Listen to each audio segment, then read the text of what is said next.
अंबर के दिल में अब एक ही ख्वाहिश है कि वो अपने तमाम बच्चों को एक साथ हंसता बोलता देखे, जिसका इजहार वो बार बार अपने हर बच्चे के साथ करती है कि मैं चाहती हूँ कि तुम लोग फिर एक जगह मिलकर बैठो, एक जगह पे काम करो। लेकिन कोई भी उसकी बात समझने को तैयार नहीं होता। वो बार बार लोगों को इशारा देती है कि मुझे लगता है कि जैसे मेरे पास टाइम बहुत कम रह गया है, लेकिन सब उसकी बात को आपका वहम कह के टाल देते हैं। अंबर खाना बना रही होती है किचन में, तो उसकी तबीयत बहुत ज़्यादा ख़राब हो जाती है।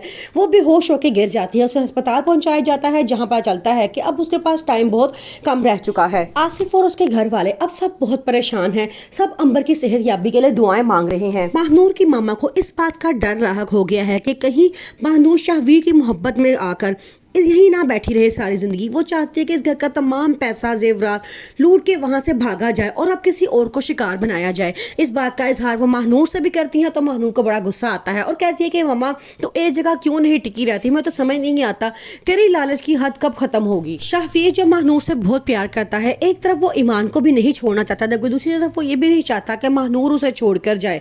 ईमान से वो कहता है कि मैं तुम्हें नहीं छोड़ना चाहता, मैं चाहता हूँ कि तुम्हारे और अपने बेटे के साथ ही जिंदगी गुजारूं। ईमान कहती है तो हाँ ठीक है, क्या तुम महानूर को छोड़ सकते हो? तो वो कहता है कि मैं उसको भी नहीं छोड़ सकता, वो मेरी पसंद है।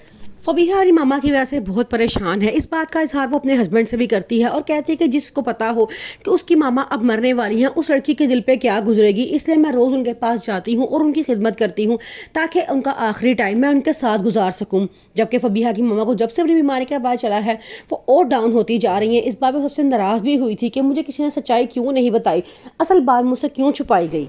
ईमान अब बहुत खुश है क्योंकि वो शुरू से ही चाहती थी कि मुस्कान और राहिम की शादी हो जाए। अब जब उनकी मंगनी हो चुकी है तो वो बड़ा खुश है। वो अपने पापा से कहती है कि उस घर में जहाँ मैं कभी भी नहीं जाना चाहती थी, सिर्फ इसलिए गई ताकि मुस्कान की शादी में कोई रुकावट ना बने, वरना मैं उस घर में कभी ना जाती। शाहवीर अब दूसरी शादी करके बहुत पछता रहा है। वो चाहता है कि ईमान वापस उसकी ज़िंदगी में आ जाए, लेकिन ईमान ऐसा नहीं चाहती। वो उसका कहना ये है कि इसने मुझे हर बुरे वक्त में अकेला छोड़ा है, अब ये किस मुँह से हमारे पास आएगा। अंबर की तबीयत अब आहिस्ता आहिस्ता ख़राब रहना शुरू हो चुकी है। वो आसिफ से कहती है कि मुझे ऐसे लगता है कि मैं आपको छोड़ के बहुत दूर चली जाऊंगी, जिस पे आसिफ से कहता है कि इस तरह के ख्याल अपने ज़हन में बिल्कुल भी मत लाया करो, तुम्हारे बगैर हमारा गुजारा नहीं है, अगर तुम्हें कुछ हो गया तो तुम मेरे बारे में सोचो, मेरा क्या बनेगा।